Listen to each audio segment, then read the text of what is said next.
Le président tunisien s'exprime ce matin sur Atlantique avec Christophe Boisbouvier de RFI sur le danger islamique. Écoutez.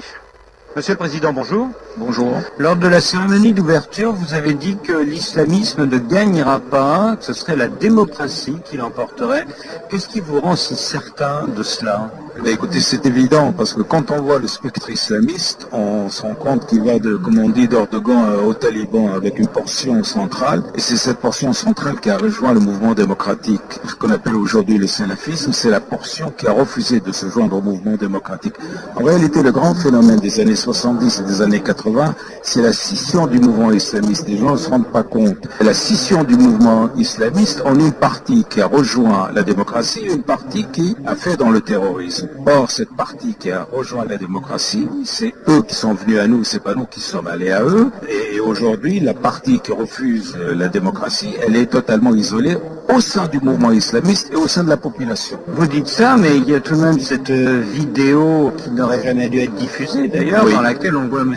Rachid Ghannouchi dire que finalement l'islamisme va gagner dans votre pays. Écoutez, c'est ce qu'il dit, mais moi ce que je peux vous dire, c'est que lorsque nous avons fait cet accord de la Troïka, il était très clair pour moi, comme pour lui, que c'était une alliance entre les islamistes modérés et les laïcs modérés pour promouvoir la démocratie et les droits de l'homme, pour promouvoir un État laïque et une société moderne. Si M. Ghannouchi revoit ses positions, libre à lui, mais en tout cas, l'accord, encore une fois conclu, était basé sur ce principe. Et je vais exiger des clarifications, je vais exiger surtout que si cet accord est reconduit, il le soit sur des termes encore plus précis et encore plus clairs. Est-ce que vous ne craignez pas finalement que dans cette troïka, Moustapha Ben Jaafar et vous-même soyez un petit peu les cautions démocratiques d'un mouvement qui en fait, je parle d'Ennahda, vise à l'islamisation de la société tunisienne? Non, parce que d'abord nous ne sommes pas naïfs, deuxièmement parce que quand nous avons fait cet accord, nous l'avons fait sur des bases claires, à savoir une constitution démocratique,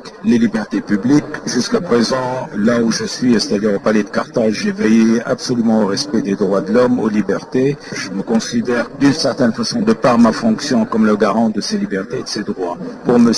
Moustapha Ben Jaafar, c'est exactement la même chose. Mais encore une fois, il va falloir que les islamistes nous donnent maintenant des garanties beaucoup plus sérieuses sur leurs intentions. Et en fin de compte, ça, on va le voir au niveau de la Constitution. Si jamais il y a double discours ou s'il y a quelque chose, tout peut être revu. Quels sont justement les points clés dans le débat constitutionnel actuel? Est-ce que c'est la criminalisation du blasphème? Est-ce que c'est le statut de la femme? Le statut de la femme, là j'ai dit toujours, l'égalité elle est complète ou elle ne l'est pas. La femme n'est pas le complément de l'homme. Non, ça nous avons balayé d'un revers de la main cette formulation et elle n'existera pas. Je peux vous assurer qu'elle n'existera pas. Ensuite, pour ce qui est de la criminalisation, moi je pars du principe que c'est pas dans une constitution et je suis totalement contre. Moi j'ai toujours pensé que les pires effets pervers de la liberté d'expression valent mieux que la censure. Je suis bien entendu pour qu'on mette que l'islam est la religion de l'État. Je veux dire que ça, tout le monde est absolument d'accord. Je suis d'accord pour qu'on dise qu'il faut promouvoir notre identité arabo-musulmane. La discussion n'est pas là. La discussion, c'est de vouloir, sous prétexte de mettre l'islam comme étant la religion de l'État, vider les libertés de leur sens. Ça, il n'en est pas question. Alors, dernier point où ça choque, Ennahda veut un régime parlementaire. Et nous on dit, il n'est pas question de cela. Ce que nous voulons, c'est un régime qui protège les Tunisiens contre le retour de la dictature. Alors la dictature, elle a deux portes. La porte d'un seul homme, c'est l'exemple de Ben Ali. Mais aussi, ça peut être aussi la dictature d'un parti majoritaire qui, profitant de sa majorité, est capable de modifier la Constitution. Ça a été le prototype Bourguiba. Lors de l'extradition de l'ancien Premier ministre libyen, vous avez été ouvertement contredit par votre Premier ministre et donc par Ennahda. Est-ce que vous n'avez pas le sentiment que depuis quelques mois, vous avez perdu une partie de vos pouvoirs? Non, écoutez, au contraire, moi j'ai l'impression qu'aujourd'hui, la fonction de la présidence en Tunisie est en train de gagner d'abord en crédibilité, parce que chaque fois qu'il y a une violation des droits de l'homme, c'est la présidence qui a dit niet et qui s'est opposée.